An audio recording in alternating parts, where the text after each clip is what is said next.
Comment attirer le véritable amour, comprendre la loi universelle de l'affection mutuelle. Bonjour à tous. Aujourd'hui, nous allons explorer un sujet fascinant, la loi universelle de l'affection mutuelle. Avez-vous déjà ressenti un amour non partagé ou vous êtes-vous demandé pourquoi cela n'a pas fonctionné avec quelqu'un que vous aimiez vraiment? Eh bien, aujourd'hui, nous allons décomposer comment la loi universelle fonctionne dans le contexte de l'amour et des relations, et comment vous pouvez attirer le véritable amour dans votre vie en vous alignant avec elle. Plongeons Y. La vérité sur l'amour. Avez-vous déjà été dans une situation où vous étiez profondément amoureux de quelqu'un, mais il semblait qu'il ne ressentait pas la même chose? Cela peut être déchirant, et parfois nous nous demandons pourquoi les choses ne se sont pas déroulées comme nous l'espérions. Mais laissez-moi vous dire quelque chose, la loi universelle, l'ordre naturel des choses, est constamment à l'œuvre dans nos vies, et elle fonctionne sans aucun biais ni discrimination. C'est une règle qui nous affecte tous, également. Voici le principe que je veux partager avec vous aujourd'hui, selon la loi universelle, si vous aimez quelqu'un, cette personne vous aime aussi en retour. Cela peut sembler surprenant, surtout si vous avez été dans une situation où l'autre personne semblait vous rejeter ou ne montrait pas la même affection. Mais je vous promets qu'il y a une raison à cela. Comprendre la nature duale de l'univers. Pour comprendre comment l'affection mutuelle fonctionne, nous devons d'abord saisir un principe essentiel de la loi universelle, tout ce qui existe est créé par pair. Ce monde est construit sur des dualités, masculin et féminin, lumière et obscurité, chaud et froid, positif et négatif. Ces paires existent parce qu'un côté ne peut pas exister sans l'autre. Elles sont interdépendantes et ne peuvent pas fonctionner indépendamment. Par exemple, lorsque vous regardez la relation entre les hommes et les femmes, vous verrez un équilibre parfait dans le monde naturel et il y a à peu près un nombre égal d'hommes et de femmes. Ce n'est pas un accident, c'est la façon dont l'univers assure l'harmonie et l'équilibre. L'un ne peut pas exister sans l'autre. Lorsque vous observez l'un, vous pouvez prédire l'autre. Le même principe s'applique en matière d'amour. Si vous êtes vraiment amoureux de quelqu'un, la loi universelle garantit que l'autre personne est également émotionnellement connectée à vous, d'une manière ou d'une autre. Ils ne le montrent peut-être pas consciemment, mais ils ont aussi des sentiments pour vous. C'est juste que ces sentiments ne s'alignent pas toujours avec les comportements ou les expressions extérieures que vous attendez. Les mondes intérieurs et extérieurs sont des reflets l'un de l'autre. Voici où les choses deviennent intéressantes. Nous regardons souvent notre monde extérieur, les événements, les circonstances et les personnes autour de nous et supposons qu'ils reflètent parfaitement notre monde intérieur. Mais la vérité est que notre monde extérieur est toujours un reflet de notre état intérieur. Pensez Y, si vous êtes vraiment amoureux de quelqu'un, mais qu'il semble distant ou peu réactif, prenez un moment pour examiner ce qui se passe à l'intérieur de vous. Votre monde extérieur reflète vos croyances, pensées et sentiments intérieurs.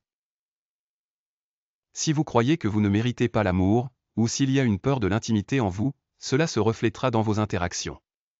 Le rejet que vous ressentez pourrait en fait être un reflet de vos propres peurs ou incertitudes.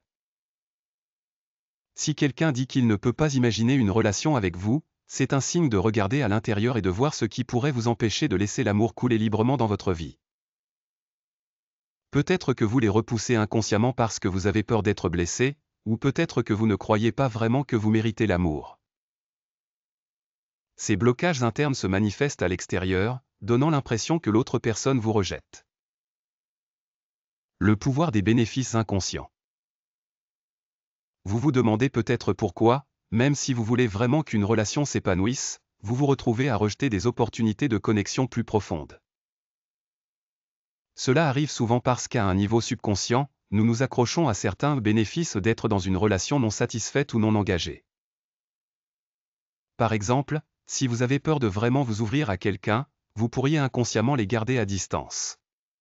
Peut-être avez-vous peur que vous vous rapprochiez révèle des choses sur vous-même que vous ne voulez pas exposer, comme des imperfections ou des défauts. Ou, peut-être avez-vous peur de ce qui se passera si vous obtenez ce que vous voulez et que la relation ne répond pas à vos attentes.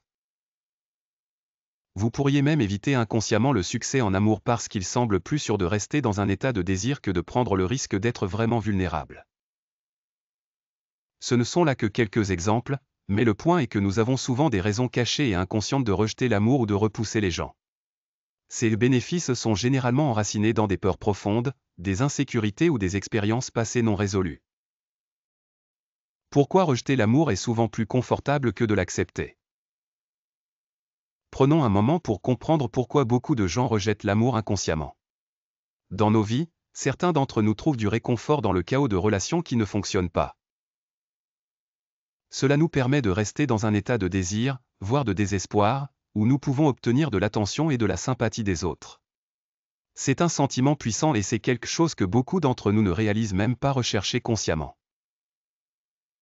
Si vous avez déjà eu une conversation avec quelqu'un qui partage ses luttes ou ses peines, vous remarquerez qu'ils semblent parfois trouver du réconfort dans leur propre douleur. Ils veulent que les autres se sentent désolés pour eux, reconnaissent leurs souffrances et les réconfortent. Ce n'est pas nécessairement intentionnel, mais c'est un comportement inconscient dans lequel beaucoup de gens tombent. Cette dynamique peut se manifester dans les relations, où quelqu'un pourrait choisir inconsciemment une connexion non satisfaite car cela lui permet de s'accrocher à sa douleur et d'obtenir une validation des autres. Comment se libérer de l'auto-sabotage inconscient? Alors, comment nous libérer de ces schémas d'auto-sabotage inconscient et nous aligner avec la loi universelle de l'affection mutuelle? Cela commence par reconnaître la valeur de l'amour de soi et de l'acceptation. Lorsque nous sommes vraiment en paix avec nous-mêmes, lorsque nous nous aimons inconditionnellement, nous ouvrons la porte à l'univers pour qu'il nous envoie l'amour que nous méritons. Si vous voulez attirer le bon partenaire, vous devez d'abord devenir le genre de personne qui mérite cet amour.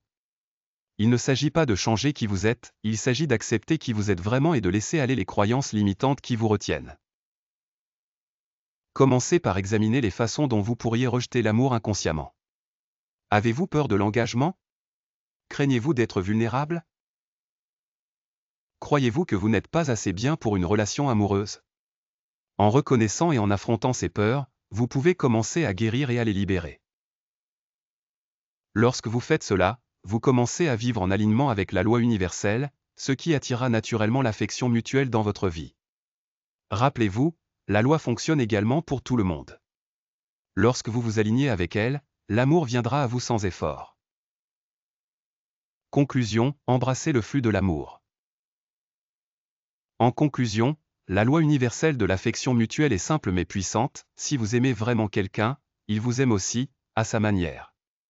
Parfois, le rejet ou la distance que nous ressentons est le reflet de nos propres peurs, insécurités ou désirs cachés. En comprenant cette loi et en travaillant à aligner nos mondes intérieurs et extérieurs, nous pouvons déverrouiller la porte à un véritable amour et créer des relations significatives et épanouissantes. Alors, la prochaine fois que vous sentez que l'amour ne fonctionne pas pour vous, prenez un moment pour réfléchir à ce qui se passe en vous. Êtes-vous vraiment prêt à recevoir de l'amour? Êtes-vous prêt à laisser aller les peurs et les croyances qui vous retiennent? Une fois que vous vous alignez avec la loi universelle, l'amour coulera dans votre vie de la manière la plus belle et inattendue. C'est tout pour aujourd'hui. Merci de m'avoir rejoint dans ce voyage de découverte de soi et d'amour. Jusqu'à la prochaine fois, restez fidèle à vous-même, ayez confiance en la loi universelle et ouvrez votre cœur à l'amour qui vous attend.